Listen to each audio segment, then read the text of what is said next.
Hi, this is Conjure. It's kind of like a multi-tool for creative people. It does a lot of things, actually has over 200 features. But today we're just going to focus on a few things you can do for you as a writer. So Conjure keeps track of your thoughts for you, and it helps you organize them later. And to write something, you just start typing. You move the mouse anywhere on the screen, and just start typing. That's how it starts. To edit something, you just double click on it again.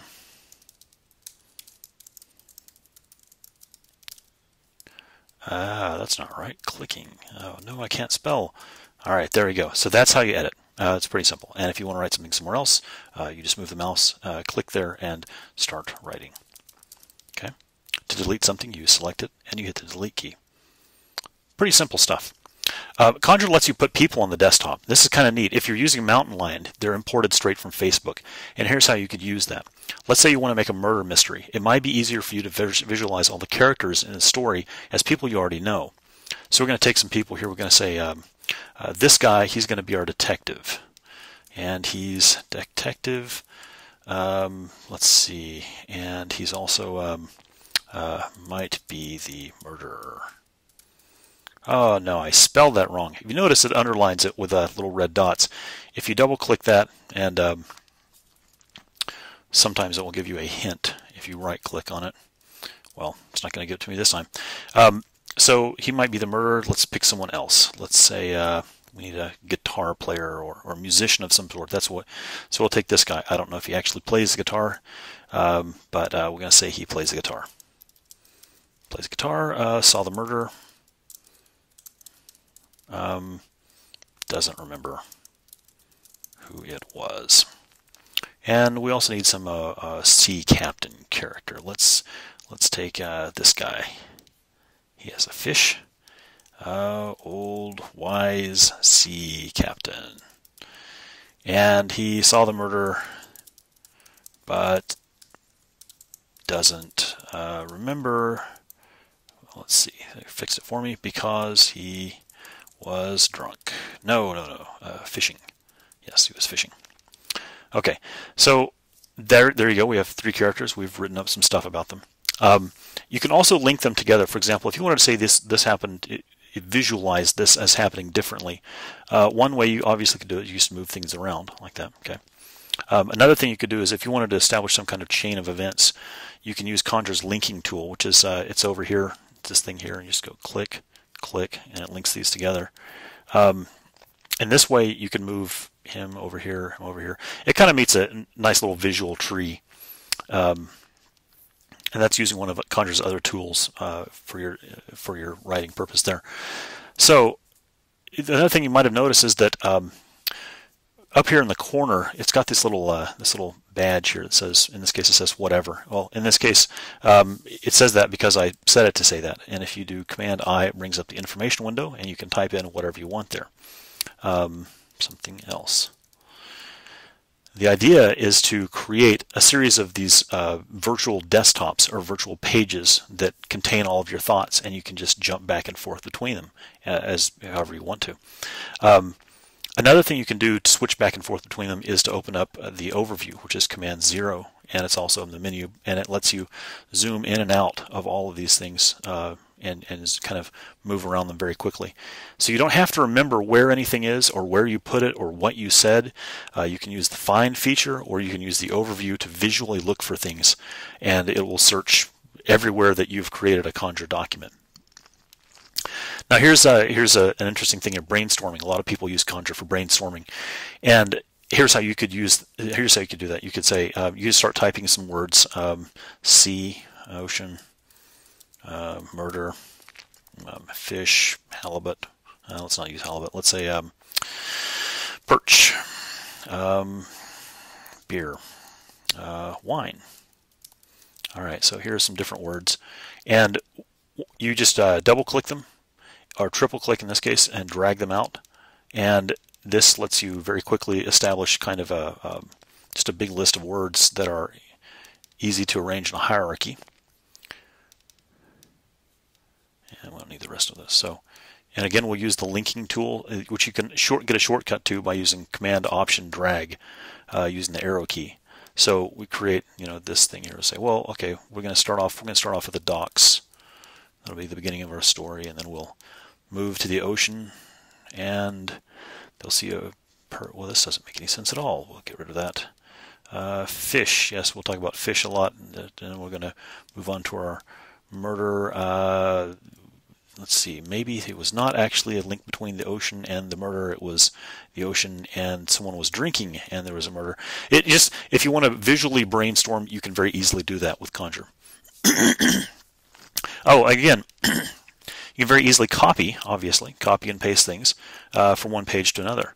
So, for example, let's say that we want to go back and grab these guys, and I'm grabbing them without their links, just so we can reestablish that here a little differently.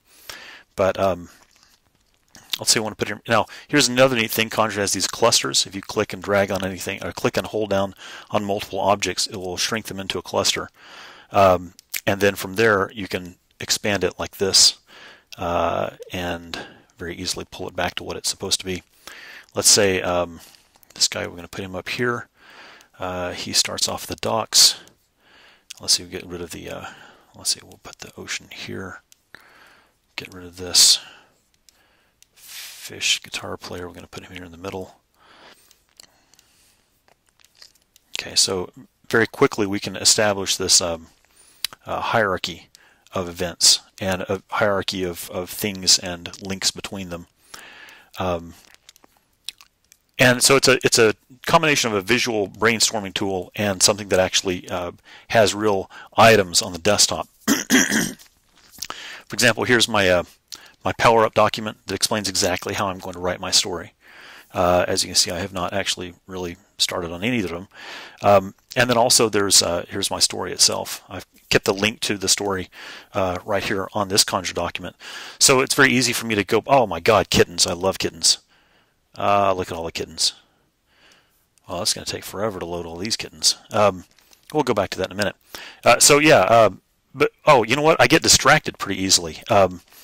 And that's really not fair to me that I get distracted. I mean, it doesn't help me get anything done. And especially, I mean, look at all these things. There's an entire internet of stuff like this. And so when I'm working on my story, for example, and at the same time I have all of these creatures open, it's very easy for me to get distracted normally. Well, Conjure has a thing called focus mode, and here's what it does. Basically, as long as focus mode is active, whenever Conjure is in the background or anywhere, it only allows one other app to stay in the foreground at a time. And if even your own writing is too much of a distraction back there, then you can go into Conjure and turn on hide objects when inactive. And this way they disappear when the Conjure desktop is not in the foreground. And when you click on it, they reappear. And there's another interesting thing you can do. These desktops, you can set them to all kinds of neat stuff. We've got all these papers that you can choose between grid papers, regular college rule kind of papers. We also have textures of all sorts of textures. And I actually don't know how many dozens of different types of things we have in here. We have these fully animated backdrops that are quartz compositions. That are really cool and kind of mellow, like this Oceana one. This just kind of sits there and it looks like caustics, they call it, in the background. These are all things that you can use to kind of help you while you're trying to concentrate or intentionally distract yourself into writing something.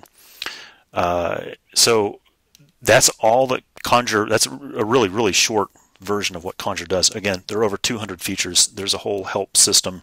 There are videos online on YouTube, everywhere else. This will run on any Mac from, I want to say, 10.6 forward.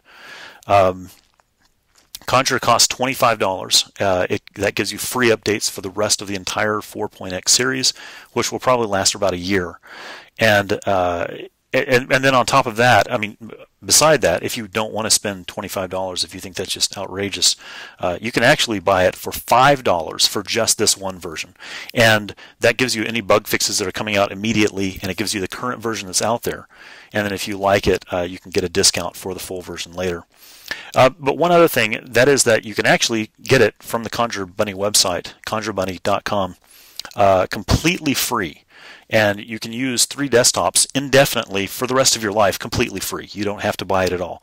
So if this is something that you think might help you, by all means, go give it a shot. And if you like it and you really want to unlock unlimited desktops for this version, it's only $5. And if you like it so much that you want to keep it around for a long time, then it's only $20 more for the full version that gives you full free updates for the rest of the 4.x cycle. Thank you very much.